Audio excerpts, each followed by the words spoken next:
यहां से इरफान पठान ने भी अब हार्दिक पांड्या के बैटिंग अप्रोच को लेकर सवाल खड़ा कर दिया है। इससे पहले अम्माती रायडू ने तक जिस तरह का approach total Mumbai Indians team का रहा उसको लेकर बात कही थी। दरअसल कल के मैच में जिस तरीके से रन कुटे हैं इन लोगों को, उसके बाद में किसी को समझ में नहीं आ रहा है कि यार मुंबई इंडियंस वो टीम जो कि 5 बार की चैंपियन रह चुकी है, वो आखिर मैदान पर एकदम उड़े हुए बालों के साथ कैसे आ रही है। क्यों इन लोगों को समझ में नहीं आ रहा है कि इनके साथ क्या हो रहा है, क्या गलत हो रहा है। अम्माती रायडू ने बोला है कि भाई इतनी बुरी बॉलिंग उन्होंने एमआई की कभी देखी ही नहीं है। ऐसा लग रहा था कि कैप्टन हार्दिक पांड्या के पास में कोई प्लान ही नहीं है। लेकिन अगर आप यहां पर थोड़ी सी चीज को समझने की कोशिश करें तो कैरन पोलार्ड का अभी 1-2 दिन पहले ही एक बयान निकलकर सामने आया था, जिसमें उन्होंने कहा था हार्दिक पांड्या को डिफेंड करते हुए कि यार हार्दिक पांड्या को लेकर बहुत सारी बातें चल रही हैं कि हार्दिक ने ऐसा कर दिया, हार्दिक ने वैसा कर दिया। लेकिन उन्होंने उस समय हार्दिक को बैक करते हुए ये कहा था कि हार्दिक सारे डिसीजंस नहीं लेते हैं, बहुत से डिसीजंस ऐसे होते हैं जो कि टीम मैनेजमेंट लेता है। तो फिर सवाल यह आ जाता है कि आखिर हार्दिक अगर ह्यूमन इंस्टिंक्ट के साथ में मैदान पर डिसीजन नहीं ले पा रहा है तो कप्तान किस बात का। दूसरी बात यहां पर एक और सोचने समझने वाली बात यह है कि जब हम लोग मैच की बात कर रहे हैं, आपके पास एक स्ट्राइक बॉलर है बुमराह जैसा, और जब आपके बॉलर की कुटाई चल रही तब वो बॉलिंग करने नहीं आ पाता है, तो क्या मतलब है उसको टीम में रखने का। मतलब पहले मैच में भी यही चीज निकलकर सामने आई थी कि शुरुआत हार्दिक पांड्या ने खुद से करी थी और बाद में बुमराह को लेकर आए थे जब तक कुछ दिक्कत हो चुकी थी। इवन कल के मैच में भी यही हुआ हैदराबाद के साथ में, जब शुरुआत में कुटाई चल रही थी तब तो लेकर नहीं आए बुमराह को, जब 160 165 रन पड़ गए तब बुमराह को वापस ये लोग बॉलिंग के लिए लेके आए। और कैरन पोलार्ड कहीं ना कहीं इसी चीज को डिफेंड कर रहे थे हार्दिक पांड्या के। खैर वो जो भी हो, इरफान पठान ने लेकिन एक अलग बात कही। इरफान पठान ने अपने ट्वीट में कहा है कि the captaincy of Hardik Pandya has been ordinary to say the least, keeping Bumrah away for too long when the carnage was on was beyond my understanding. ये देखिए वही बात इन्होंने भी कही है कि भैया जब वहां पर आपके बॉलरों की कुटाई चल रही है तो आप बुमराह जैसे लीथल बॉलर को आखिर कैसे दूर रख सकते हो। सिंपल सी बात है, इस बात को तो समझना ही पड़ेगा ना। इसके अलावा उन्होंने एक बहुत ही सटीक बात यह भी कही कि if the whole team is playing with a strike rate of 200, captain can't bat with the batting strike rate of 120। जब एक एक बैट्समैन आकर गर्दा उड़ाने का काम कर रहा था, बिल्कुल ये सोच रहा था कि भाई हर दूसरी बॉल पे हमको एक बाउंड्री चाहिए, उस पॉइंट पर आकर हार्दिक पांड्या 20 बॉल में 24 रन बनाकर जाते हैं। अच्छा, फर्स्ट मैच में ये भाई साहब 8 डाउन आए थे, तब आए थे कि जब मैच निकल चुका था, सिचुएशन काफी ज्यादा मतलब टफ हो चुकी थी। लेकिन ये तब बैटिंग करने के लिए आए नहीं थे जब 6 ओवर में 48 रन चाहिए थे मुंबई को पिछले मैच में जीतने के लिए और 3 ही विकेट गिरे थे। तब ये नहीं आए थे, तब ये हर प्लेयर को आगे भेज रहा है। टिम डेविड के भी बाद में बैटिंग करने के लिए आया था पंड्या पहले मैच में। दूसरे मैच में बंदे ने खुद को प्रमोट किया, थर्ड डाउन आया बैटिंग करने के लिए, और तब क्या किया, एक अलग ही तरह की दी। मतलब मैंने कहा ना कि बंदा सोच के बैठा हुआ था कि भाई ये मैच तो हमें ना ही जीतना भैया।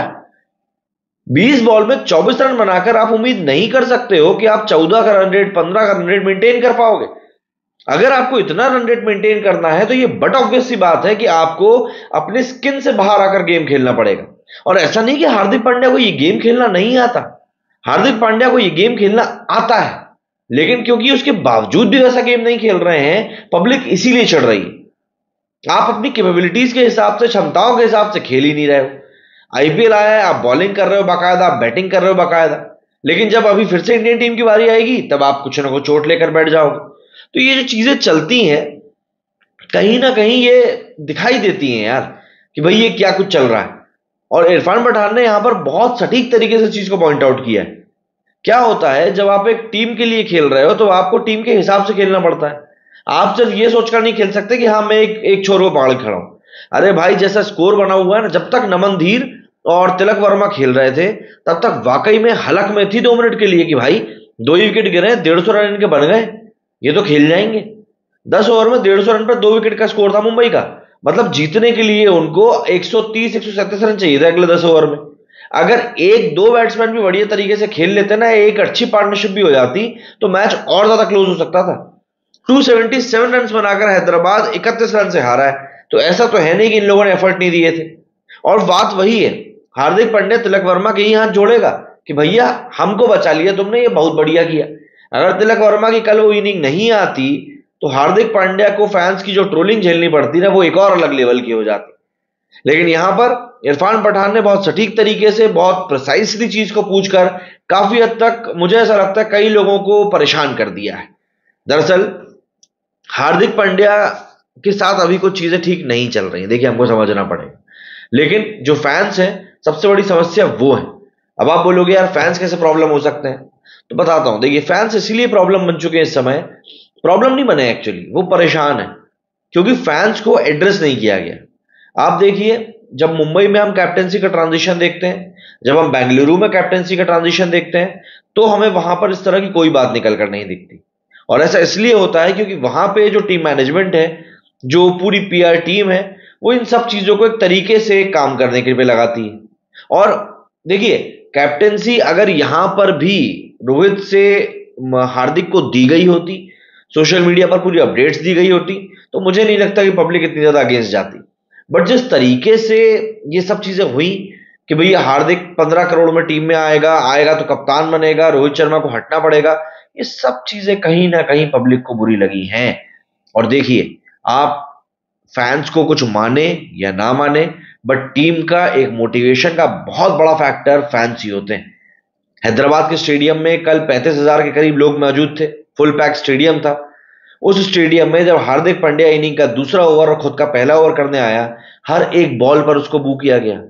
जब वो बैटिंग करने के लिए आया तब उसको बू किया गया, फील्डिंग में उसके पास बॉल जा रही तब उसको बू किया जा रहा है। सहवाग ने भी इस पूरे पॉइंट को लेकर कहा था कि भाई पब्लिक को ऐसा नहीं करना चाहिए, लेकिन सहवाग खुद तो पब्लिक के सामने दूसरे क्रिकेटर को ट्रोल करने से बचते नहीं है। तो जाहिर सी बात है, ये जो चीजें यहां पर चल रही हैं, ये चीजें हार्दिक पांड्या के लिए बुरी इसीलिए होती जा रही हैं क्योंकि वो किसी भी चीज को लेकर एड्रेस नहीं कर रहे हैं। हाँ, आप ये चीज सोच सकते हैं कि यार पब्लिक को लेकर हमारी क्या ही जवाबदारी, हम क्यों उनको जवाब दें। तो फिर आप खाली स्टेडियम में बैठकर मैच देख लो, है ना। जब आपको पब्लिक से कोई मतलब ही नहीं है, आपको उनके सेंटिमेंट्स की परवाह ही नहीं है, आप खाली स्टेडियम से मैच देख लो, यूं आईपीएल फ्लॉप हो जाएगा। इसीलिए अगर आपके सामने कोई इशू है, आपको लग रहा है कि नहीं पब्लिक नाराज है, तो इट्स बेटर कि आप जाके उनको एड्रेस करो। ट्रोलिंग के मैं भी खिलाफ हूं, मैं भी नहीं चाहता किसी की ट्रोलिंग हो, बट जो चीज हो रही है उसको समझना भी तो जरूरी है। अकारण तो कोई चीज हो नहीं रही है। अगर आप सामने जाकर पब्लिक को एड्रेस कर सकते हो, समझ सकते हो, समझा सकते हो, तो मुझे ऐसा लगता है कि आपको ये चीज बखूबी और जरूर करनी चाहिए। क्योंकि ये एक एमआई ऐसी टीम है जिसके बारे में सबसे ज्यादा बात की जाती है जब आईपीएल शुरू होता है। 5 आईपीएल ट्रॉफी इन लोगों ने सबसे कम ड्यूरेशन में जीती। कई सारे खिलाड़ी इन्होंने ऐसे दिए जो कि इंडियन टीम की तरफ से खेलते हैं, चाहे सूर्य कुमार यादव की बात कर लें, ईशान किशन की बात कर लें, आप बुमराह की बात कर लें। इवन रोहित को कप्तान बनाए जाने के पीछे भी मुंबई इंडियंस की कप्तानी में जो कुछ उन्होंने सीखा उसका एक बड़ा रोल रहा। तो यहां पर एमआई एक ऐसी फ्रेंचाइजी है जिसका कि नाम वाकई में बहुत बड़ा है। लेकिन अगर उस चीज को सही तरीके से एड्रेस नहीं किया जाएगा तो ऑब्वियस सी बात है चीजें बिगड़ती जाएंगी। तो यहां पर चीजों को एड्रेस किया जाना जरूरी है और उसके बाद हो सकता है कि चीजें सुधर भी जाएं। मेरे स्टूडियो फिलहाल उतना ही। जय हिंद, जय भारत।